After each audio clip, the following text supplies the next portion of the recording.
Shalom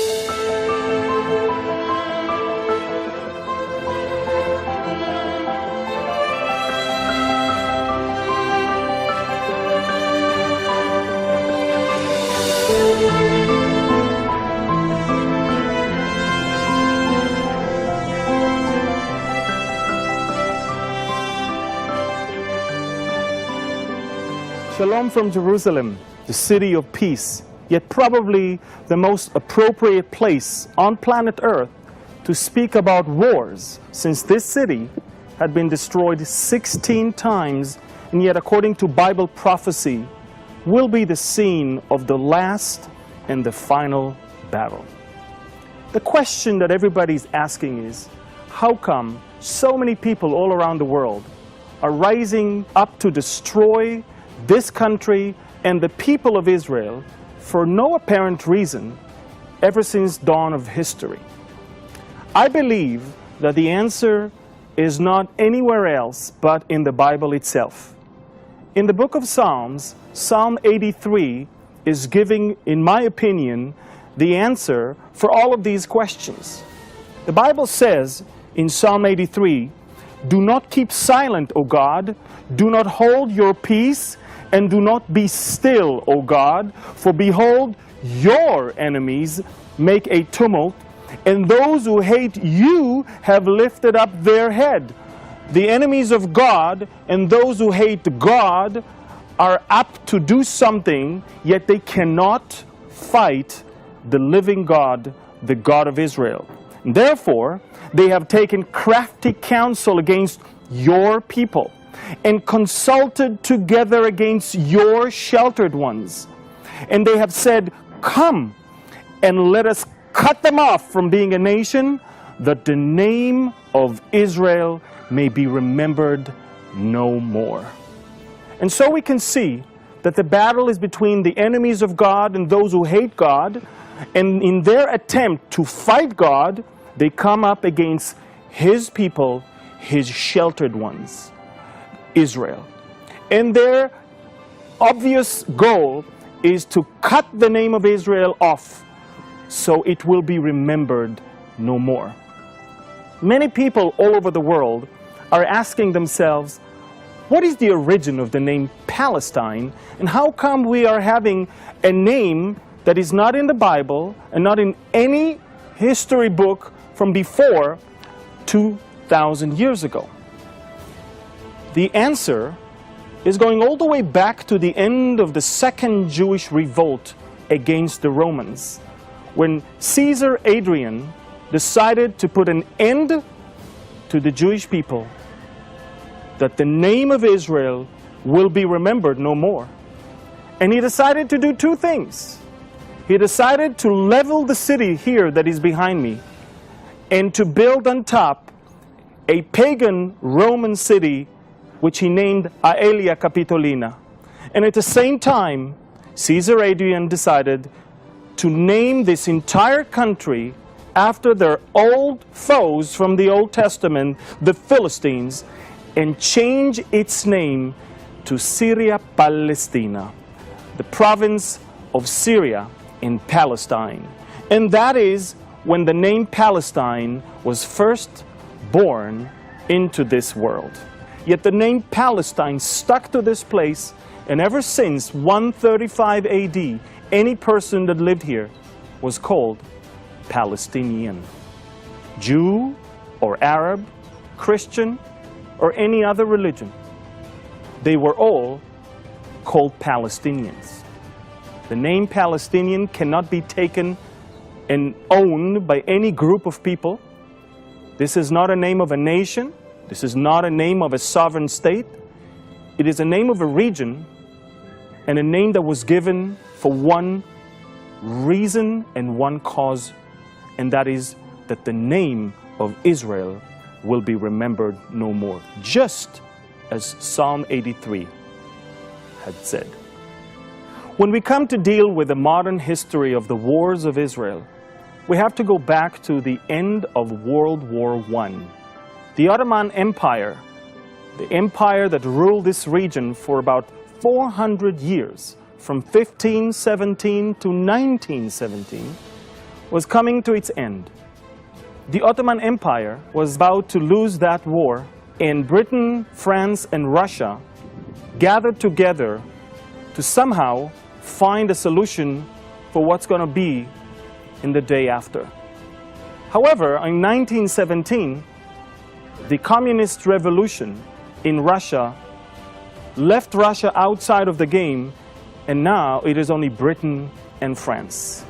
Sir Mark Sykes and François-Georges Picot were diplomats, British and French respectively, drew up in 1916 a secret treaty agreeing how Britain and France will carve up the remains of the Ottoman Empire, which they were absolutely confident that will be defeated by the end of that First World War. When this happened, the League of Nations gave Britain and France a mandate to run the countries we know now as Syria and Lebanon, Israel, Palestine, Jordan, and Iraq as part of their empires while creating independent countries. On November 2nd, 1917, the United Kingdom's Foreign Secretary, Sir Arthur James Balfour, sent to Baron Rothschild a letter that was supposed to be transmitted to the Zionist Federation of Great Britain and Ireland. In that letter, he writes, "Dear Lord Rothschild, I have much pleasure in conveying to you on behalf of His Majesty's government the following declaration of sympathy with Jewish Zionist aspirations, which has been submitted to and approved by the Cabinet. His Majesty's government view with favor the establishment in Palestine of a national home for the Jewish people and will use their best endeavors to facilitate the achievement of this object in being clearly understood that nothing shall be done which may prejudice the civil and religious rights of existing non-Jewish communities in Palestine, or the rights and political status enjoyed by Jews in any other country. I should be grateful if you would bring this declaration to the knowledge of the Zionist Federation.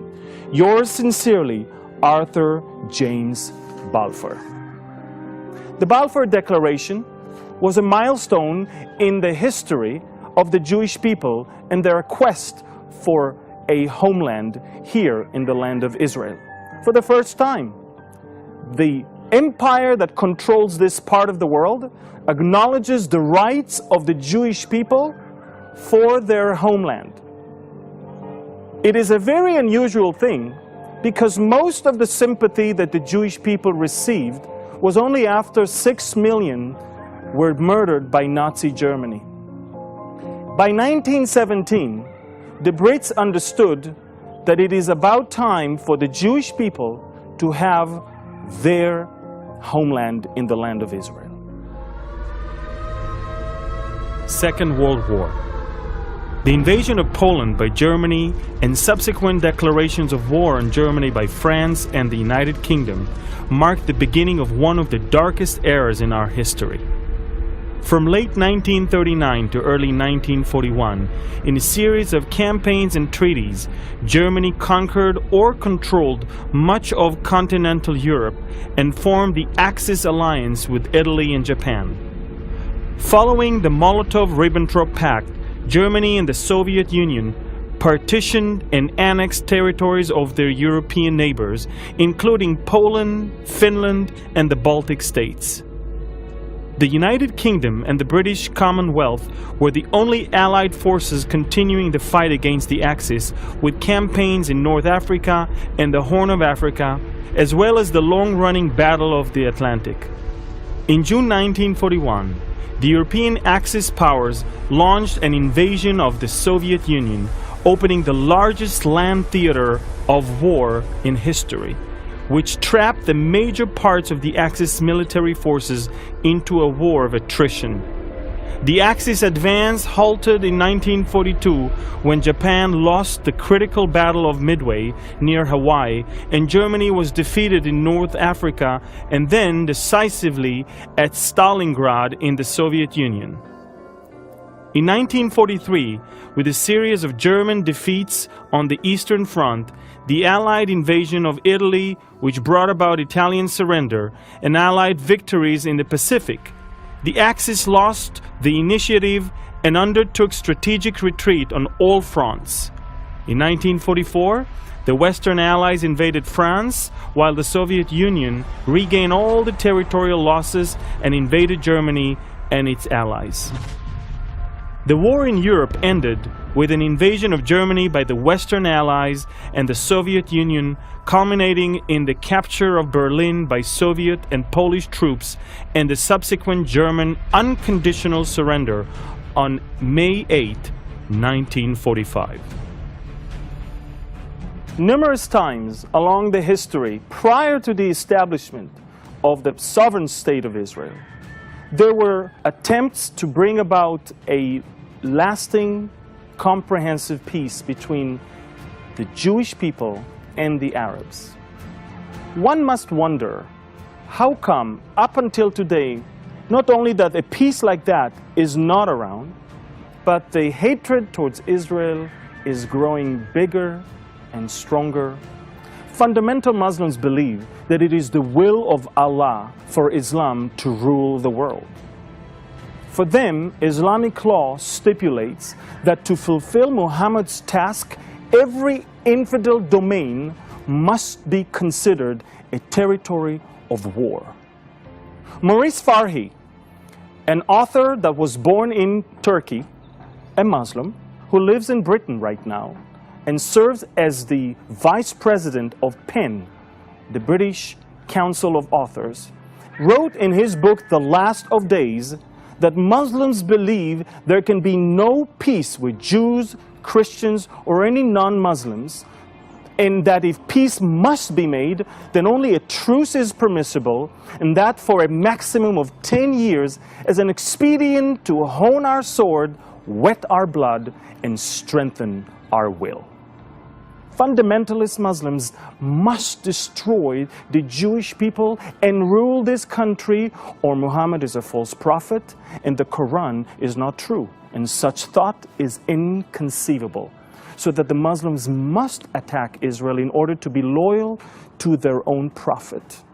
Now, this is not the position of all Muslims around the world, but it is the position of the fundamentalists and the jihadists.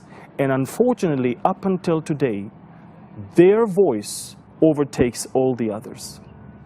One would think that siding with the Arabs would cause the Arabs to side with the British throughout that war. Yet it was not the case.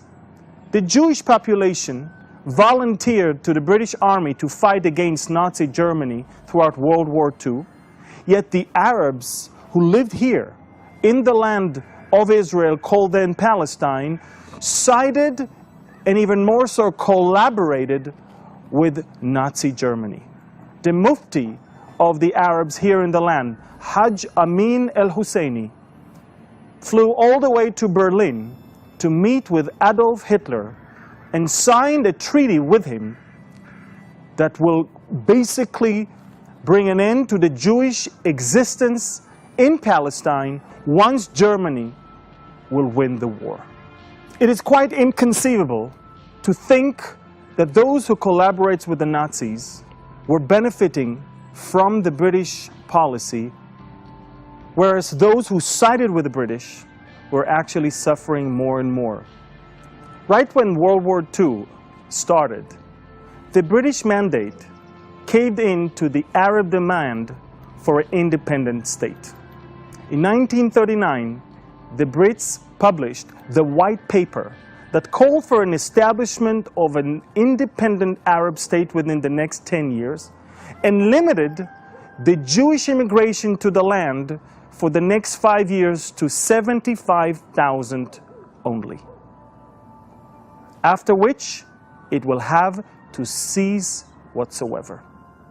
Such thought affected the lives of many people throughout the Holocaust, as the gates into Palestine, the land of Israel, the homeland of the Jews, were closed for the Jewish people who were about to flee from the horrors of the Nazis.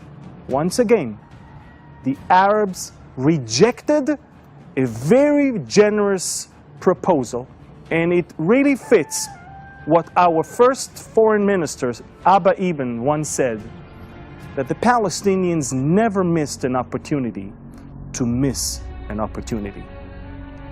The Jewish people that survived the Holocaust were hoping to come to a land where they can find finally peace. Peace where they can bring up their children, peace where they can live their lives quietly, where they can prosper, not instead, but next to their neighbors. Unfortunately, that quest for peace that was expressed in so many songs and so many stories written by Jewish authors and poets was met with something completely different on the other side.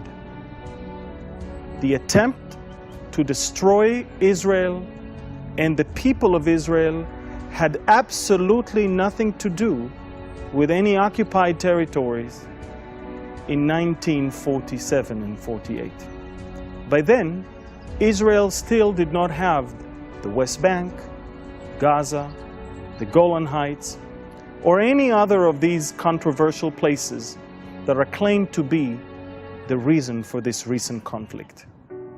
The Bible said in Psalm 120, "Woe is me that I dwell in Meshech, that I dwell among the tents of Kedar.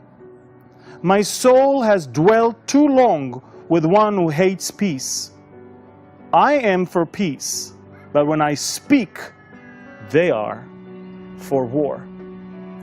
And indeed, when the British efforts to bring about peace to the land of Israel, to Palestine of those days, came to a deadlock, to a dead end, they decided that it's about time to pass the baton to the United Nations.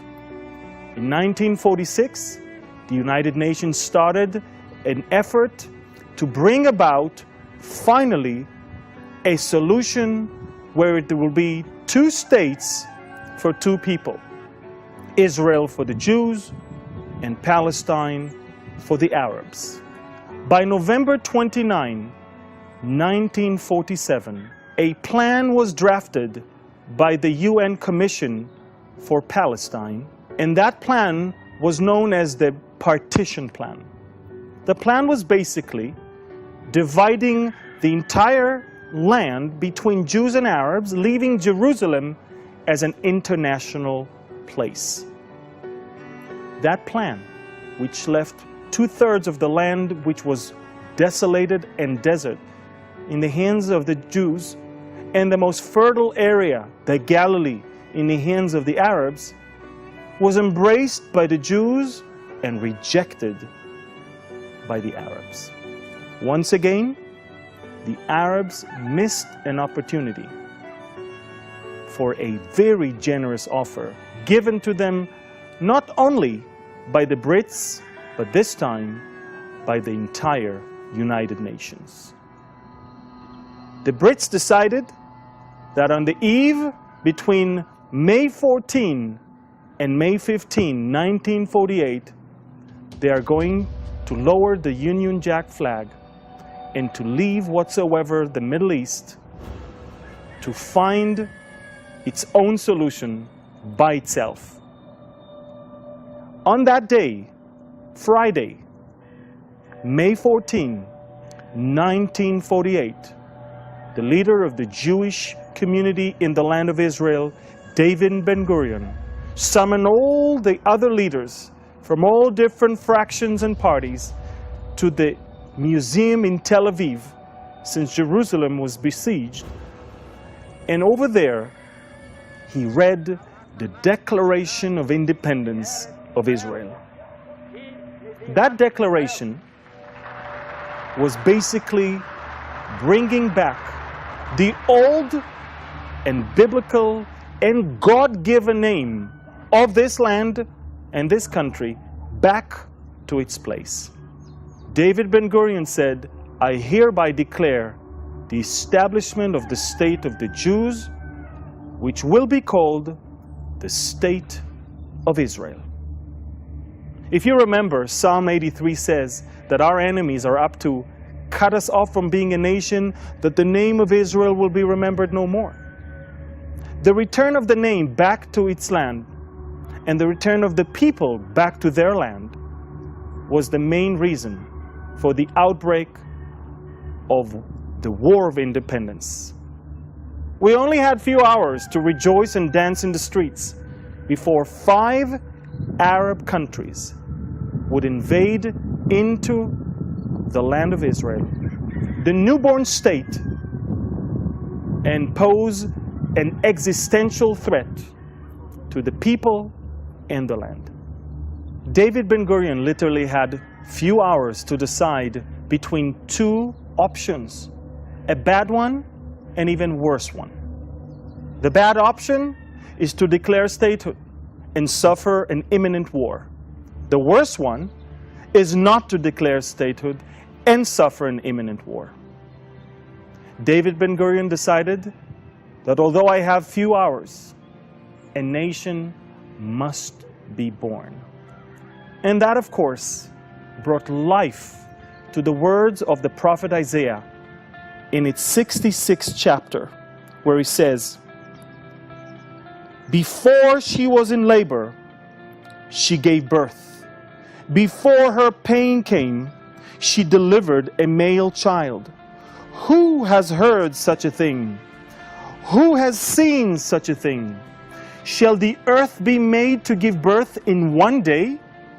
Or shall a nation be born at once? For as soon as Zion was in labor, she gave birth to her children. Shall I bring to the time of birth and not cause delivery, says the Lord? Shall I, who cause delivery, shut up the womb, says your God? Rejoice with Jerusalem and be glad with her, all you who love her. Rejoice for you with her, all you who mourn for her." A nation was born at once. A nation was born within one day. A nation that is now having not only a flag and a national anthem, but also a sovereign and an independent state. The words of the prophet Isaiah rings in the ears of so many people up until today. Finally, Zion gave birth to a land and children that are comprising together the newborn state of Israel.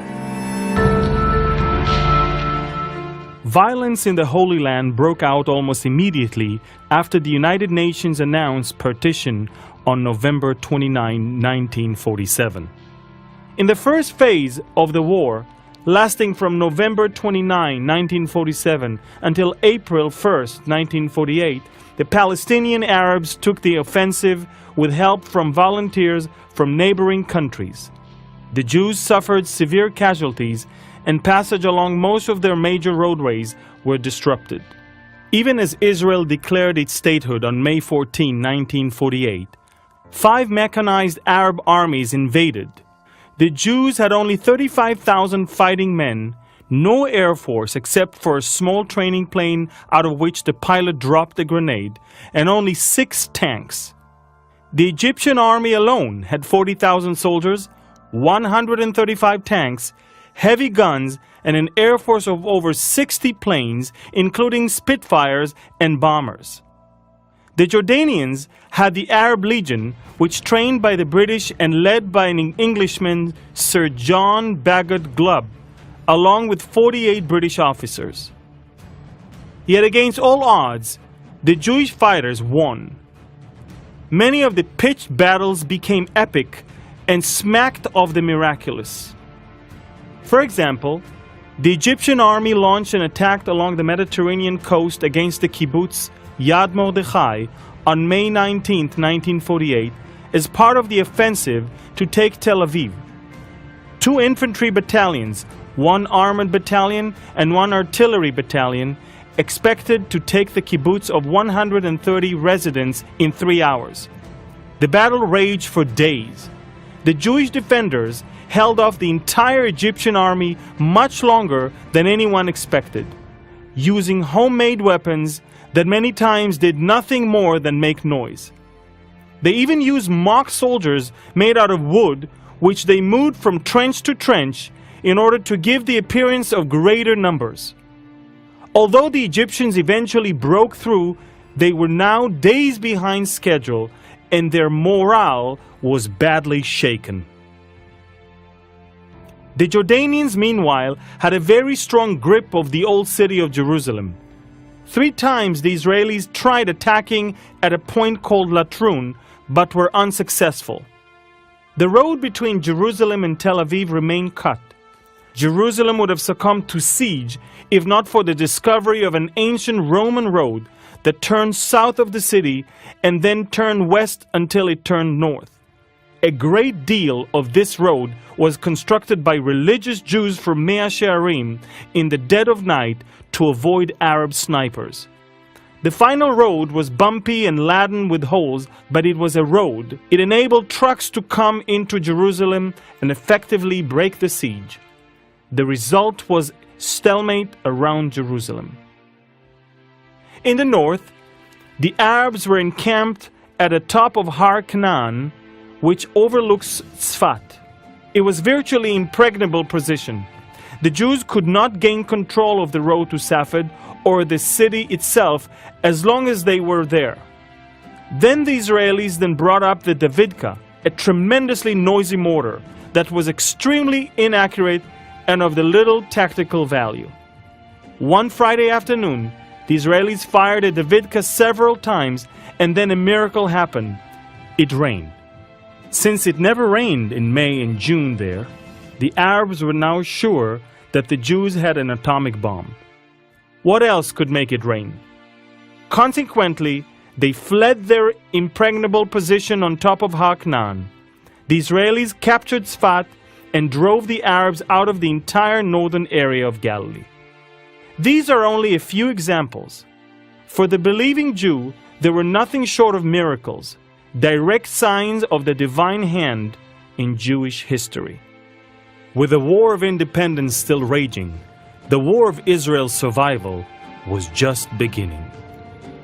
The ceasefire that was achieved in 1949 did not put an end to the efforts of the Arab countries surrounding Israel to bring an end to what they called the Zionist entity in the heart of the Muslim world. As we talked about before, for the fundamental Muslims, infidel territories must be taken, especially territory that once used to be controlled by Islam and now it's not. The 1950s were the early years of a newborn state that has to deal with several challenges. Challenges over absorption of hundreds of thousands of immigrants, Jewish people that are coming from the 4 corners of the world back to their homeland. Immigrants that are coming from Arab countries, Northern Africa, immigrants that are coming from Western Europe, Eastern Europe, as well as immigrants coming from North and South America. Israel had to deal with a triple challenge. A challenge to bring them physically to the land, a challenge to teach them the only way to communicate between all of us, the Hebrew language, and a challenge to bring them into full integration with the people that lived here for the past few years. In 1955, Egyptian President Gamal Abdel Nasser began to import arms from the Soviet bloc to build his arsenal for the confrontation with Israel. In the short term, however, he employed a new tactic to persecute Egypt's war with Israel. He announced it on August 31, 1955. Egypt has decided to dispatch her heroes, the disciples of Pharaoh and the sons of Islam, and they will cleanse the land of Palestine. There will be no peace on Israel's border because we demand vengeance, and vengeance is Israel's death. These heroes, the Fadayin, operated mainly from bases in Jordan so that Jordan would bear the brunt of Israel's retaliation, which inevitably followed. The escalation continued with the Egyptian blockade of the Straits of Tiran and Nasser's nationalization of the Suez Canal in July of 1956. On October 14, Nasser made clear his intent. I am not solely fighting against Israel itself. My task is to deliver the Arab world from destruction through Israel's intrigue, which has its roots abroad. Our hatred is very strong. There is no sense in talking about peace with Israel. There is not even the smallest place for negotiations. Less than 2 weeks later, on October 25, Egypt signed a tripartite agreement with Syria and Jordan, placing Nasser in command of all three armies. The continued blockade of the Suez Canal and Gulf of Aqaba to Israeli shipping, combined with the increased Fadayin attacks, prompted Israel, with the backing of Britain and France, to attack Egypt on October 29, 1956.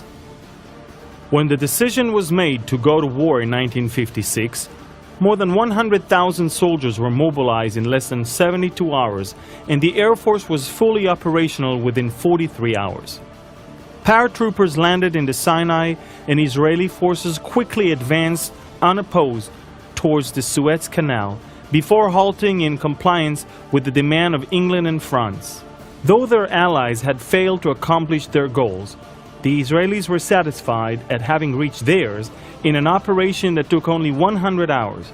By the end of the fighting, Israel held the Gaza Strip and had advanced as far as Sharm el-Sheikh along the Red Sea. A total of 231 Israeli soldiers died in the fighting. The United States subsequently joined the Soviet Union in a campaign to force Israel to withdraw. This included a threat to discontinue all U.S. assistance, UN sanctions, and expulsion from the United Nations. U.S. pressure resulted in an Israeli withdrawal from the areas it conquered without obtaining any concessions from the Egyptians. This sowed the seeds of the 1967 war. The 1960s posed a new threat on a different front line, and this time from the side of the Syrian regime. The Syrians were constantly harassing the Israeli settlements down below the Golan Heights almost on a daily basis. Generations of children grew up in bomb shelters in that area. It was only inevitable that a confrontation is about to occur. By 1964, a confrontation nearly took place as a result of the Syrian effort to divert the waters of the Dan River into their territories. Israel understood that unless we penetrate into the highest hierarchy of the Syrian regime and military, we would not be able to understand what they're thinking and somehow thwart that threat. And that brings us to the story of Eli Cohen, a young Jew who was born in Alexandria, Egypt, and moved to Israel in his 20s. Cohen was recruited to the Israeli Mossad, and he's best known for his espionage work between 1961 and 1965. At first, Cohen was sent to Argentina to begin his coverage as a businessman there. Cohen moved to Damascus in February of 1962 under the alias Kamel Amin Tabet, and shortly after developed close relationships with the political and military hierarchy and became the chief advisor of the Syrian Minister of Defense. After a few days of radio silence imposed by the Syrian counterintelligence authorities, Cohen was uncovered right in the middle of transmitting a message to the Israeli side. Cohen was convicted under pre-war martial laws to death penalty in 1965. The intelligence that Eli Cohen gathered is claimed to have been an important factor in Israel's success in the 6 Days War in 1967.